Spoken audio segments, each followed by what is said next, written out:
with the correct amount. D20 Radio, where gamers roll. www.d20radio.com.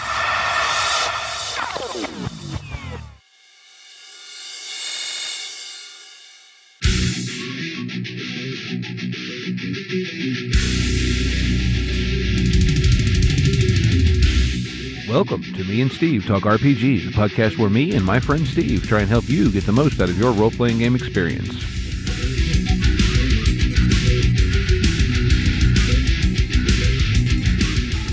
Welcome back, folks, to Me and Steve Talk RPGs. I'm here with my friend Steve. Hello, Steve. Hello, Steve. And we have a very important guest. But before we get to our very important guest, we want to shout out our podcast for the week, which is going to be the Wondrous Atlas of Creation's Destiny. Yes, the Wondrous Atlas of Creation's Destiny is a podcast here on D20 Radio Network. It's all about Exalted. And we actually had the hosts on, and I'm blanking on the one's name now, Aramithius and Reals. That's who they were. That's it. And we had them on a while ago to talk about Exalted, but they've just come back from a break. They're just dropped an episode about the Scavenger Lands, and really cool show. They go super deep on Exalted. Typically what they've done in the past is they actually do like 2-part episodes. So they have this first episode on the Scavenger Lands that is probably more a dive into, you know, what it says in the books. And then the second one is kind of riffing on ideas of how to use all that stuff in your game. And by the way, I will say I got to play Exalted a couple weeks ago, and it's a fun game. So if you're at all into Exalted, check them out. It's called the Wondrous Atlas of Creation's Destiny. There'll be links in the show notes because if you're like me, you can't write all that down as fast as I say it. Well, do you want to introduce our guest this week, Steve? I absolutely can. So this week we're joined by Brian Colin, who is, well, he's the creator of the vast Grimm RPG, and also is going to be making an appearance here in the Pittsburgh area very shortly. So with that, welcome to Me and Steve, Brian. Hey, Steve and Steve. Thank you so much for having me, and thanks for saying that I'm a very important guest, because that makes me feel special. Well, hey, look, you come back a couple more times and you get to be an honorary Steve. Yes. All right. I'll see what I can do then. For whatever that counts. Yes. You basically, it amounts to, we call you an honorary Steve. Yeah. And if you come back a lot, we make you introduce the show and, you know, assorted weirdness. I get that. So, man, I know Vast Grimm. I don't know if you've worked on other things. I mean, yeah, I've been around for a while. I mean, prior to, like, I've been gaming since I was in elementary school, and I'm old. But I first kind of got into the industry. I'd started doing these weird monster taxidermy sculptures, like life-size weird monsters. And my first Gen Con was back in 2016, and I was in the artist area. And that's when it clicked in my brain that was like, wow, there's all these other nerds like me that like playing RPGs. And I started building worlds. I was already kind of building the stories and worlds around the creatures I was making. But at the time, I then made a campaign setting and a bestiary for those. And then it's just kind of kept evolving. I've made a bunch of things since 2016, 2017, because I don't sleep very much, it seems. Not the first creator I've talked to who deals with things that way. Yep. So, I mean, I don't know where to start other than maybe, can we get an overview of what Vast Grimm is? I mean, Sure. I know a little, but it's always fun to hear what the creator thought it was, not what everyone else thinks it is. Sure. It's a rules-light sci-fi horror RPG. The universe is coming to a horrible end because most of humanity has been infected by these 6 different strains of parasitic worms. It's bizarre, weird, over the top. One of the dungeon dudes said it's Guardians of the Galaxy meets Alien. The core book is really all you need, but since then I've put out 6 additional small hardcover books, expanding the adventures and the lore of the setting. It's really, there's lots of different ways that you can take horror, and for me, I tend to lean into the like B-movie, gross, over the top.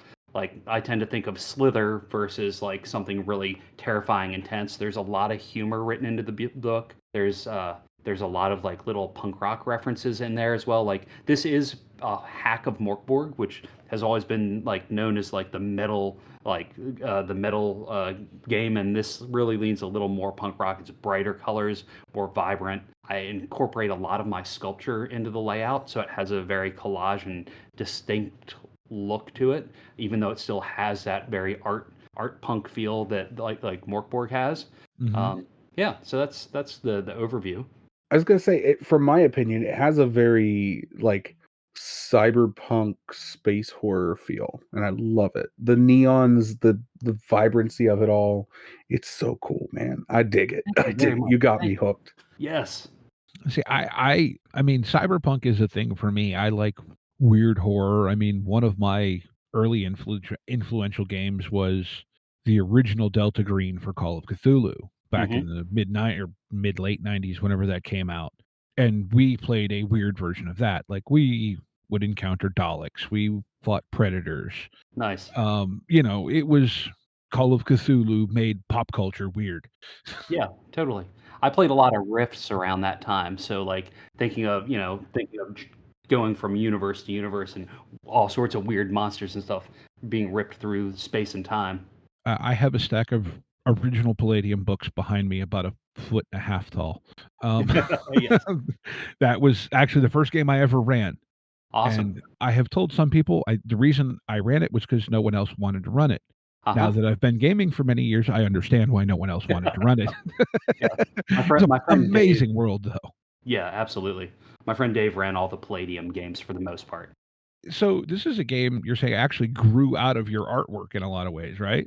Yeah, absolutely. So my friend Ross, who co-wrote the book with me and co-created it, he ran a game for our Atlanta group, the Morkborg game, and it was the first time I played it, and I had an epiphany that so far has only happened twice in my gaming like career, right? Or like since I've been gaming. The first was in high school when the Book of Nod came out from World of Darkness, which was like the in-universe like I hadn't seen a book that was in universe before, and something about it just was amazing to me at the time, being in high school and getting that at my comic shop. Then getting the core Morkborg book, and I have a design background. I've been doing print and web design. I've been doing print design since like '97, so like everything is usually very structured, and there's reasons for everything, especially dealing with a lot of corporate clients and that sort of stuff over the years. And cracking open that book and seeing how that broke everything was so inspiring.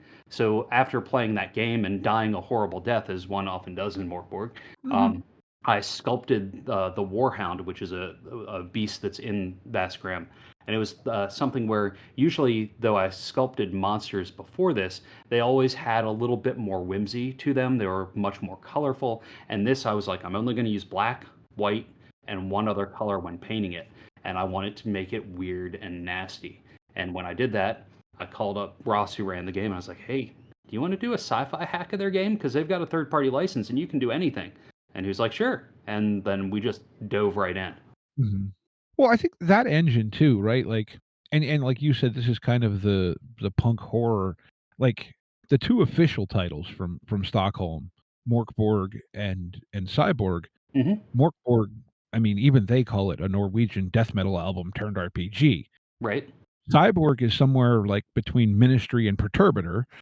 Totally. Yep. And so this the attitude, because attitude to me is so much of that whole thing, right? Like there aren't a lot of rules to the board games. Right. It's all about playing it with the attitude going in. And this feels like just from hearing you talk about it and looking at the artwork, it just feels, like you continued the go big or make it spectacular. Yes, absolutely. You want people to have spectacularly gross deaths when they're dying in this game, as just like in Morkborg universe. I mean, it's really coming to an end because you've got the things, because the people, when you become infected by a worm, this is one thing that's slightly different, is that toughness is used a lot more because you can get infected by these worms. And if you do get infected, each day you roll a test to see whether you suffer a parasitic pleasure or a parasitic pain, depending on how the worm is working with you. And so you can eventually become or overcome by the worm and turn into what's known as the Grimm, thus the Vast Grimm thing, which is like an alien hive mind zombie like species. And the Grimm and the they, which is like the overcompassing name of the Grimm, and they're all just trying to turn everything into the Grimm and just annihilate the universe. Though there is a glimmer of hope, which there isn't in like the Morkborg game. There's this gate of infinite stars that people say is being built to escape the universe before it inevitably collapses. I mean, why not, right? Like, there's something though about like, be it Morkborg, like I'm perfectly fine with there not being a happy ending to the story. Well, yeah, that's great. It's great. Yeah, I just like there's something about kind of just what do you want to say? Surrendering to the attitude of the game and the premise and I think and I've got a lot of thoughts on this and maybe we'll do an episode about it someday, but like I think sometimes we take everything too seriously with our games and Mhm. we worry about, oh, does the lore say this and the lore say that? And the whole Borg aesthetic is look, it's big, it's bold, it's in your face, it's fast, and if it isn't exactly right, who cares? Right, go with the rule of cool. It's go and enjoy the ride and don't sweat the details. And look, I'm not trying to say that anyone's playing a game wrong because they want No, whatever, but I think we let ourselves and I think this is a weird part of, like, the nerd brain, if you will, sure. right? Yeah, totally. Because we all love to be able to pull out that little bit of fact that all our nerd friends don't know. Right? At some point, like, we start going, "Well, I'm gonna pull out this," and then he pulls out and so it becomes this stack of now we have to incorporate all our nerd facts for our nerd cred, and sometimes I think we lose just the attitude of it, and then it like, that's something that Steve and I discovered playing some little, one-page games.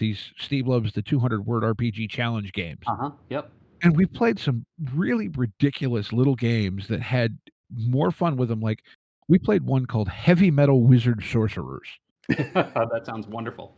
and it's I don't remember if that was a 200 word or a one per page one, but basically you pick, like, 5 adjectives that relate to metal somehow, Uh-huh. and those are your powers, Oh, that's and you great. have to describe them in the and so yeah, but we had an absolute blast with that game, with this weird conglomeration of, like, Marilyn Manson, Motorhead, and, you know I I think but when when you you're surrender to the attitude, it does something. yes, and when there's less rules, you're less confined, and you're especially like games like that, like it's like convention playing and things where you haven't spent 2 hours building your character. You're more willing to let them do crazy and wild stuff and just go for it. Because if they die, you can generate a new one in like 2 seconds.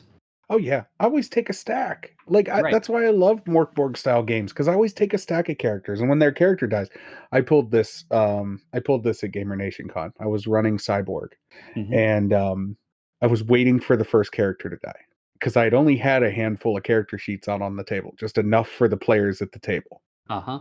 And the first character dies, and they're like, "Oh no, what do I do? My character died." I'm like, "Pick another character," and I handed them a book. They're like, Because oh I had spent man, all of an hour and made like 15 characters. yes, that's fantastic. But, like and with this where you've got weird monsters and, like, and I've found too a lot of times if you get the players buy in, then they wanna see the weird, gory, goofy, spectacular thing as much, so they'll to pardon the language, they'll do dumb shit on purpose because they wanna see what insanity happens next. Yes, What happens absolutely. if I poke the bear? Yeah. I want to get real close. I want to take my mask off and I want to just almost, I want to give that worm a kiss on the cheek. Well, you talked about Slither. I Yeah. mean, Yeah, Woody totally. Harrelson in that movie is like, "What happens if I poke this with a stick?" Yep. I love that movie. I As love do I. Slither. I can't watch it. I hate it. I watched it very young, Oh, and, it's just always sort of traumatized me. I But I get that. love that movie from a distance. I'm like, "That's a great movie. You can watch." So now is this like a teched out sci-fi setting that's gone to hell, so to speak? It's really more, we say sci fi, but it's really leans more science fantasy. there's magic in the setting. It's called neuromancy, which are kind of like there's tributes that are basically little drives or jump drives, and you spend neuromancy points to cast this magic. There is in the upcoming books, there's a new stat added, which is tech, because presence is just used too much. There's a separate book that's starship combat rules and starship building and that sort of thing. Because I want the core book to be small and fast, and if that's all you want to play with, that's all you'll ever need. And then keep expanding and be like, the people that want a little more, want this adventure here or there, they can add it, but you don't need it. Because I always homebrewed, I always homebrewed. So the idea of like, you need this 120-page book and you can just play for eternity is really, that's my ideal scenario when I want to go and grab something. Yeah, absolutely. I'm with you there. I prefer, books that don't, we've talked a lot about the like setting heavy rules light types books. It's all vibes. It's all Yep, all vibes. That's the thing, right? vibes. Like, And it's very much all vibes. Yeah. well, we talked about Riffs earlier briefly, Mhm. right? Riffs is one rule book and a whole bunch of books of stats and character options and monsters. Yep. That is what it is. There might be a few extra rules as you go along, but Mhm. there is something freeing about going, yeah, we're just going to have a good time, Mhm. and that ruling instead of looking up a rule just for the sake of let's do it and keep the thing going, right? Right. And I feel like that's the vibe you're going for. That's the vibe the board games I've played have gone for, right? It's not 100%. yeah, like just have fun with it, and in the end we had a good time, so we won. It's not about, like in Morkborg, it's there's that thing you're supposed to roll. It's like a countdown The to the end of the calendar world. necrobrew. Yeah, Yeah. I don't remember what it's called, Yeah. but I remember it. Cyborg is deliciously dark and nasty. Yeah, those calendars are great because I mean it really pushes the players to think that things are going to end. And I modeled the calendar, the torments that occur in Vast Grimm the same way that Morkborg did. It's like I went section by section and being like, okay, I'm going to try and convert this, but like rewrite it and put my own spin and flavor on it, but still try and keep the essence of what that game is. It is it's a fun thing, and I think it's a good exposure if you want to have that kind of in your face experience, but also just chill out and have a good time, if that makes any sense. Oh, absolutely, yeah. And I guess the punk vibes is that because like for those who aren't familiar, the first time you see the Dropkick Murphys in concert, Uh-huh. it will mess with your head when you see a banjo or an accordion being played in front of a Marshall stack. Yep. But it's a great fun show, even though it screws with your head a little bit. Totally. And that vibe is just like, I saw him a few years ago. Well, I don't know, been probably 8-10 years ago now. It was the Halfway to St. Patrick's Day tour, Mhm. right before Signed and Sealed in Blood came out. Mhm. And it was a really, really fun show, but it was kind of like, and I've, gone to concerts before and you have people singing along, but when almost the whole crowd is singing along to every song, there's something different about it. Yeah. Right. And that's kind of a similar thing. Like you want people to buy into the setting of the game to really experience it to its fullest. So Weird Science, God, damn it. I didn't want to have to buy another game. Well, if you're in the area at the October 5th and 6th, you could get it directly from my hands. So, you're good. I like your segues. So yes, October 5th and 6th, which happens to be the same weekend as the PGX show, you're going to be up here in the Pittsburgh area, and you have an event going on actually right around the corner from my house. Yes. So Sobel's Obscure Brewery, Nick, the brewmaster there, last year made a beer called Worm's Blood. He's on my Patreon and he's in our Discord, and he was like, yeah, I'm thinking about doing a beer based on Vast Grimm. Is that cool? I'm like, yes, that's cool. Can I do the label? And so of course, that's awesome. So I did the label and he shipped me some of the cans because they only did it in cans and they did it for Sobel's itself. But it went over really well and it was a fantastic beer. that they're now doing kegs and putting it into some other local restaurants and bars around the Pittsburgh area for the fall season. And he's brewing a second beer based on so that one was based off of the bloodworm, the crur, which is one of the 6 worms that you can get infected by. And there's like a D4 table or a D6 table, I can't remember, on the can that I put on. So like there's actual game mechanics on the can, which is fun. Cool. And so he's doing another beer, so I have to do that label this upcoming week. And this is going to be for the Turgis worm, which is the spine worm. So I'm driving up from Georgia and gonna run some games Saturday and Sunday, and have like a chat Saturday, just hangout session Sunday as well. And I'll be bringing some stuff with me, some books, some various things. I've got like D6 pencils that you can roll the pencil to see which worm you got infected by. Cool. Just all sorts of stuff, and just hang out and have a good time and be nerdy. And maybe I'll make it over to that convention. I'll have to see, but it would definitely be either Friday or late Saturday for that con, because I know that Sobel's is over in Jeanette. Yeah, which actually, like, I basically am going to drive past Sobel's. Like, I live like 5 minutes from Sobel's, so yeah, I definitely want to get to meet you somehow, one way or another, somehow. Totally. Well, I was gonna say, well, maybe both of us, because we're both gonna be at the con, maybe we could both take a little detour over at some point. Yeah, I have to Check see it what I out. have games scheduled at Yeah. the Hey, PGX. fun fact. I'll tell you something about that later. Okay. But yeah, no, it's cool. I mean, I know Nick sent me the Eventbrite link for that, because you are running sessions, so Yes. there are signups for that. It's not as I understand it, it's not an admission charging event. No, just to try and gauge. Yeah. And if we overflow, like if there's too many people that sign up, do you know Dave from Nerdarchy? Not off the top of my head, no. He's going to drive in from Jersey, I think. So if there's overflow, I'll be like, hey Dave, because we already have Nick's going to run some games, and then another one of Nick's friends is going to run some Starfinder stuff. But if we get overflow, then I'll ask Dave to run a game or two as well. Okay, cool. Yeah, I literally just kind of met that group that plays there at Sobel's on and off. In fact, I think I'm playing with the guy who runs Starfinder tomorrow in Earth Dawn. Nice. But yeah, Sobel's, it's a cool little place too, if no one's ever been there. It's downtown Jeanette, right on Clay Avenue. I don't remember the address, but Clay Avenue's not that long. And it's signed, but it is a neat little space. The beer's really good too. So yeah, that's October. You said the 5th and 6th, right? Yep. Mm-hmm. Okay. And like I said, I'll post the links to the Eventbrite thing for that in our show notes as well. If anyone's, any of our listeners are in the area and want to check it out. Boy, let's just kind of ramble around here a little bit. You got into gaming, you said, way back in school, in like middle school or grade school. Yes.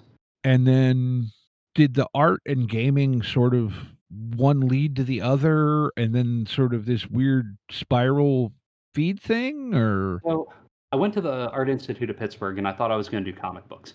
And then I realized I wasn't good enough. So then I went into graphic design, but I still wanted to do comic books. So in 1999, I self-published 3 crime comics and an anthology, and then that didn't really go anywhere. So then in 2004, I self-published a sci-fi western that I painted in watercolor, and guess what? People didn't want a sci-fi western painted in watercolor, but you still had there wasn't digital printing then. It was just traditional offset printing. So I had to make it work. I had to print 1,000 to 1,500 copies of each of the issues. So I did that all the way through issue 4, even though it was a 6-issue series, and realized, wow, there went $12,000. I achieved a dream. I did a couple of conventions around the East Coast, but I was not making money. And then I wanted to do something that had a faster return, right? Doing a 24-page comic is a lot. And so then I started customizing toys, which then led to making larger sculpture, because I was sculpting on toys.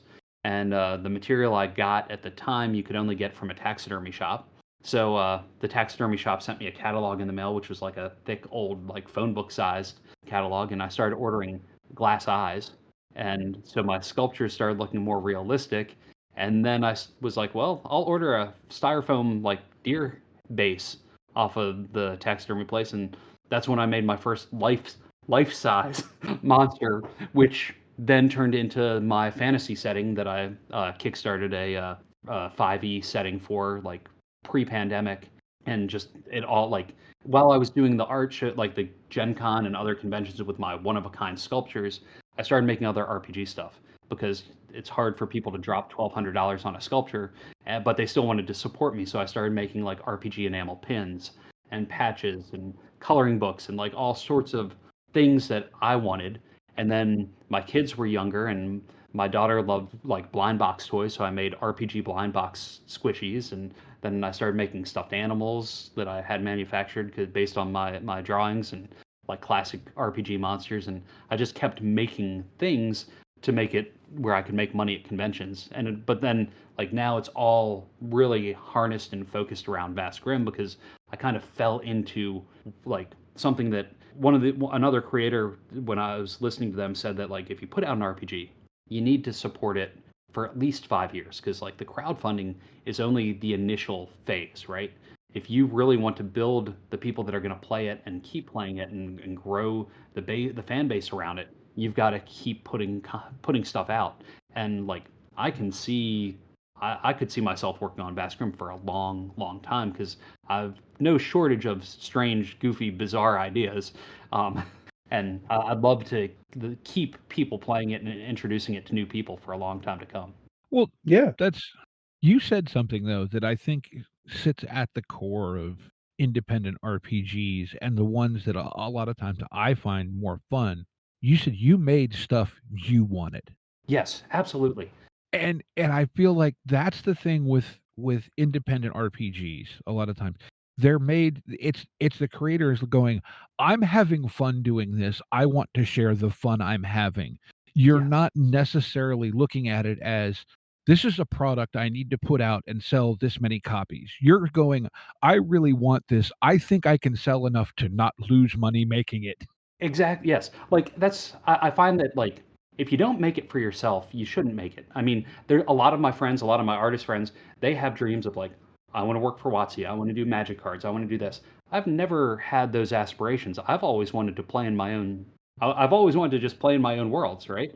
And make my own stuff, and know that if I like it, there's gonna be, even if it's only a couple people, there's gonna be other people that are gonna like it too. Like, yeah, But I think that's the passion that you have for it, or anybody who creates it like that. That passion comes through. And for yes, me, it's like and okay, it's the difference between and I'm not trying to knock anyone here. Someone like Yngwie Malmsteen versus Eddie Van Halen hmm, in a lot of ways, right? Yngwie is an incredible technical player, but there's some sort of energy behind, watching one of the now obviously all recorded because he's passed, but Eddie's live solos where yeah, you can recognize this bit from that one and that bit from that one, but most people will tell you Eddie never played the song the same way twice anyway. right, yeah, And like, you know, the skill to acquire the technical excellence is impressive and a worthy goal and all that. But boy, art, it's to me, it speaks to you more when it's the passion. Like you said, I've said before, I said it on a recent show. I think art is not the final product. It's the creative process. hmm, And in a sense, yes, you're selling a created product, but you're not like to me, it sounds like you're going into this going, I'm making this thing, and once I'm done with it, I'll figure out how to make it fit the game or whatever. You know what I mean? right, But I'm making the thing first, and then yeah. we'll worry about the rest of it later. And you kind of have to, especially like when I work on books like expansions for the game, I work on three different books at the same time because I never know where my creativity is going to take me, right? And I want to not like feel like I'm forcing something. If I have ideas for this, and then I'm jumping to this because I want to sculpt or I want to build this, then I'll jump over to a different version or a different book that I'll be working on. Well, that's I mean, I sound like a broken record, but that's the beauty of independent RPGs to me, Yes. right? Is it's Yep. their passion projects, and it is so much fun to talk to creators that are just like, "Oh yeah, I made this thing and it's so cool." And it's not about, "Oh, it's polished and it's this and that." You mentioned, when you first saw Morkborg and how Johann's layout he intentionally, and for those who don't know, Johan, at least to my understanding, actually has a significant graphic design Oh background. yes, yeah. He intentionally did it all quote unquote wrong, but he knew enough to make it work, even though he was doing it wrong. With this, a lot of times you have to understand the foundation to be able to break it and have it break in the right ways. Hmm. Yeah, no, and that's like, I'm sure, I don't know how much I actually think that if you want to call it chaotic layout, Hmm. to me is even more effective in like their cyborg game because it just Oh, something with Cyborg's beautiful. it, but like that layout adds so much to that kind of gritty, dark cyberpunk feel that just and I'm gonna have to get your game to see this because damn it. I will be seeing you very soon. Yes, I know you will. Like a little Oh, devil on your shoulder. I will be seeing you soon. You will buy my game. Oh, I was gonna say like the passion things, and you were talking about like making things for you. Like I had 100 skateboards made the other month, not because I think anybody was gonna buy them. It's because if I was 13 years old, I want my stuff on skateboards. So I got 4 different designs, and I had them printed. They're on hollow foil. I've taken them to a couple of conventions and like sold like 3 or 4. But like I wanted them. I want to make the stuff that like if I were able to go back in time and be like, holy crap, that's me? I'm making that stuff? Do you know what I like? I like that you have a vast Grimm hat. Me Oh, and yes. Steve have this thing going around about there aren't enough RPGs that have good hats. I will have them with me October 5th and 6th. Oh, there you go. See? Get one of those too, Steve. yeah, yeah. Yeah. Plus, I like wearing the bright pink, the magenta. Like I've got it on my I've got my chucks that are the same. My one back wall. Ah, okay, yeah. I can now see around the bookshelves. Yes. Yes. God, man. I th I creators want to like you pick are what make doing this show so much fun. right. I want Yeah. to pick your brain about like movies at this point because Now, just up front, my retention, like for some reason, my memory just sucks. So like, okay, I watch a show, I watch a movie, 2 days later, it's gone. It's like that. okay, I keep notes about everything. I write everything, but my memory just sucks. But yes, I'm happy. I'd love to talk about them. Some of the ones that I've watched over and over and over again are just like they're just instilled in me. But the older I get, I'm about to turn 48. It's like that's part of why I like in rules like games. It's like I don't have to remember anything. right. So you're not the oldest person in this conversation, so The reason I said that is, like I said, I read Vast Grimm. It's fantastic. Thank you. And there's so much. It drips and oozes just a love of both. Like you said, it is science fantasy, but it's just this love of gross science fiction horror type movies. Like I got. Do you remember the 1999 movie Virus with Jamie Lee Curtis? Yes. Hmm. Okay, I picked Yep. up some of those vibes of Awesome. like body horror-esque Yeah. grossness. I love it. It's so freaking cool. I can't I don't even have enough words to express how cool I think this is. That's Right? very Like kind. Thank you, Steve. I I don't know. You mentioned before B movie and horror, and for whatever reason, for the last couple of weeks, I've been binging Burn Notice, Oh, I love Burn which Notice. but Bruce Campbell. Of And when course, you yeah. said it, like this feels like punk rock Bruce Campbell meets Alien. I would love for Bruce Campbell to play a character in a Bass Grimm TV show or movie. Like Just in case you're listening, Bruce. there was a period in time I'm pretty sure it wouldn't take much to get him to do it. but like, well, that's like, not to hijack Steve's conversation, but watching Burn Notice and kind of, I love the way Campbell kind of intentionally plays a caricature. Hmm. And movies that do stuff like that, like I'm not, Steve will tell you, I will admit I'm kind of weird. I love horror games. I'm Hmm. not a big horror movie person. So I don't like the like I'm on the edge of my seat. I'm like my chest is tightening sort of horror movies. I don't need that extra tension at this age in my life, right? I want it to have a little more humor and a little more. I want it to be a little more tongue in cheek as far as that style of horror go. Like my wife and my son, they'll watch the horror movies that I'm like, yeah, I can't watch another one like that for a long time. I still say the most terrifying movie I ever watched was The Net. I don't think I've seen that. Sandra Bullock from the mid-90s. Okay. It's not a horror movie, but it's It's terrifying. bleeping scary, especially even then, but now even more so. So, I mean, yeah, wow. Like, we've got more time if there's more stuff that you've got on your mind. Do you have anything else you're working on aside from Bass Grimm currently, or just more supplements and Well, so I've got my friend. Well, my friend Duncan. He became a friend because I bought his. He has a card game on itch called 7-7, which is a Morkborg card game, and I bought it and print and played it, and I played it with my kids and my wife, and I was like, this is a cool game. I wonder if he had a third party license. It's like I could do a Vast Grim version. Why don't I just reach out to him and see? So I reached out to him and we printed a prototype, like a proof of concept deck. Thought we'd have it in time for Gen Con, but it got stuck in Atlanta Customs, and so I got it afterwards. And I've got a Kickstarter for that launching on in the beginning, like shortly after I get back from Sobel's, and it's all based on Vast Grim, right?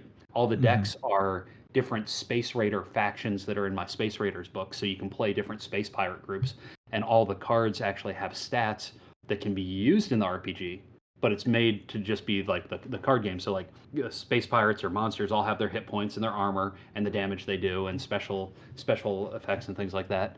I am working on other Vast Grim projects as well. I have at Dragon Con. I need to get a contract written up, but you mentioned some specific movie related things that you've mentioned that I've got that I can't say yet what the IP is, but I'll be doing a Borg version of an existing movie that'll come out next year. So that's going to take up a chunk of my time, and it's going to be freaking amazing. I can't wait, and maybe I'll come back and if you guys are into it, talk about that then.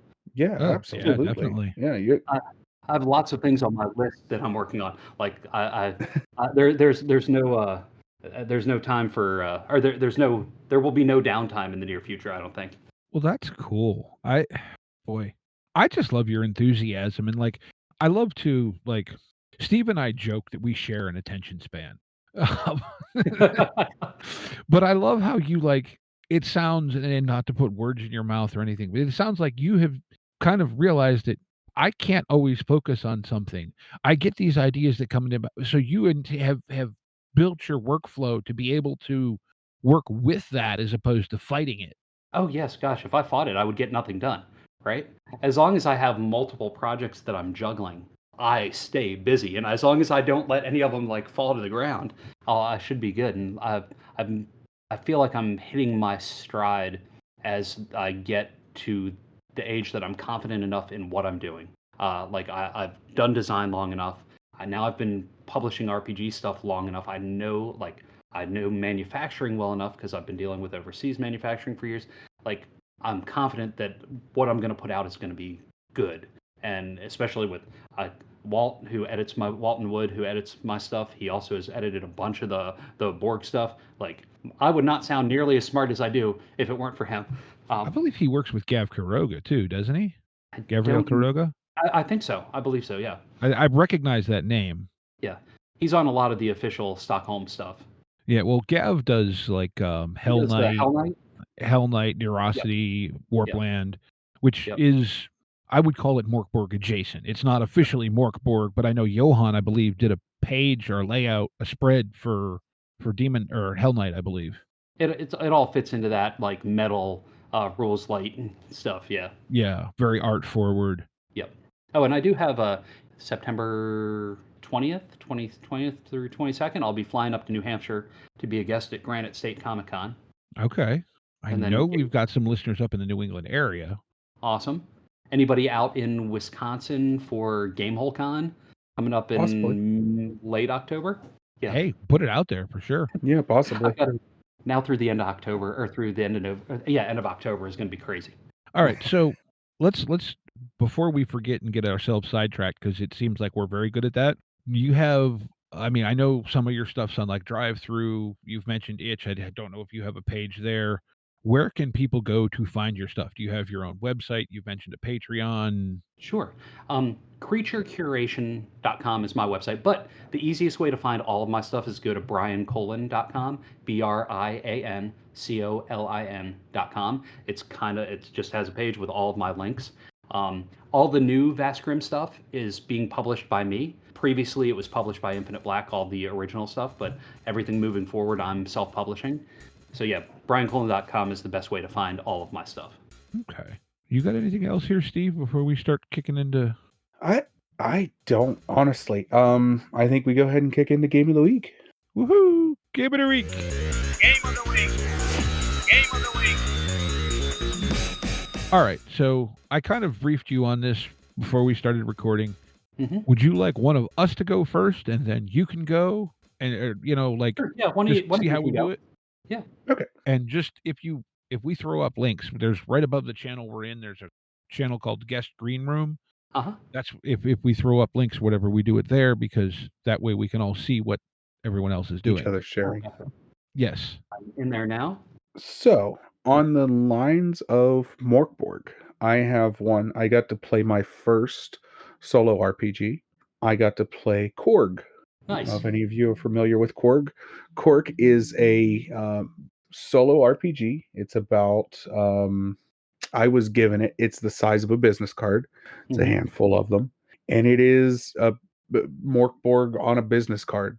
Like it's so cool. It's a fantasy gritty RPG. It's got the grit, grime, grossness, and I don't know.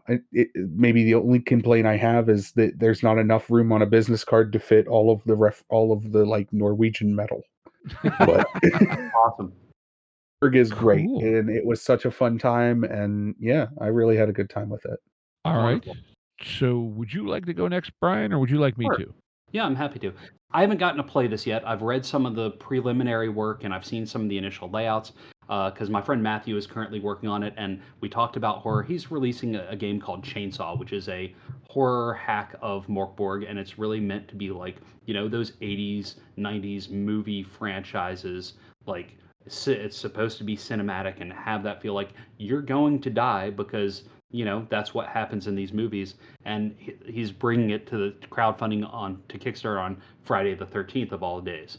Oh, of And course. yeah, I've got he's given me an inside look on things, and it looks fantastic. And I'll be play testing it very soon.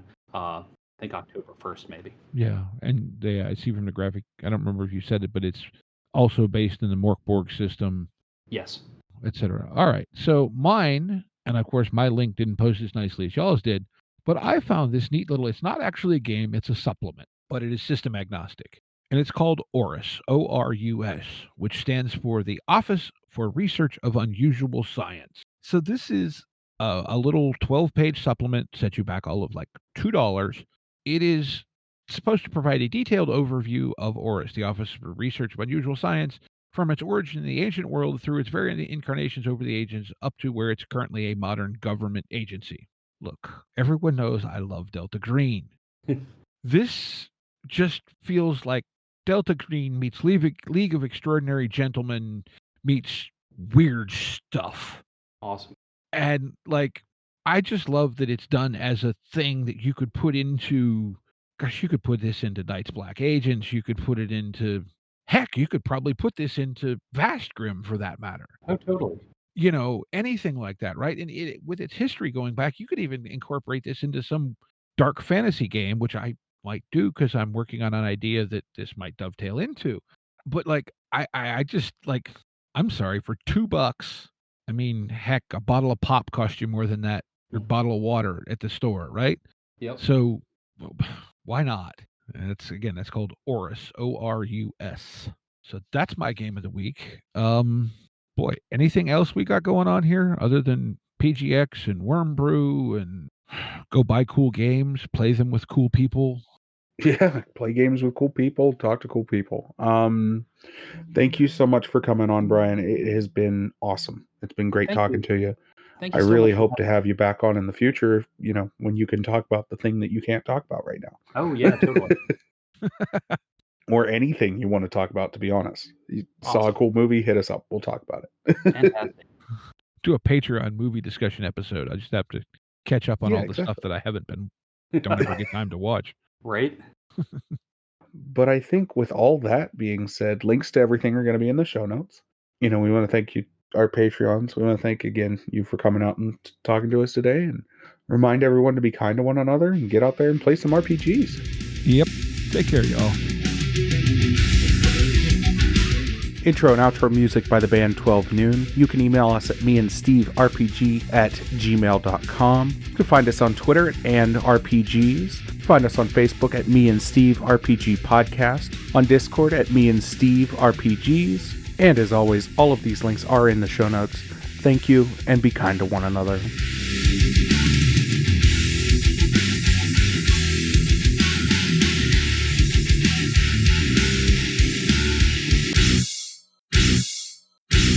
How much for the cigar? Cigar, $20, dog. You gotta go down the street to the store and buy that.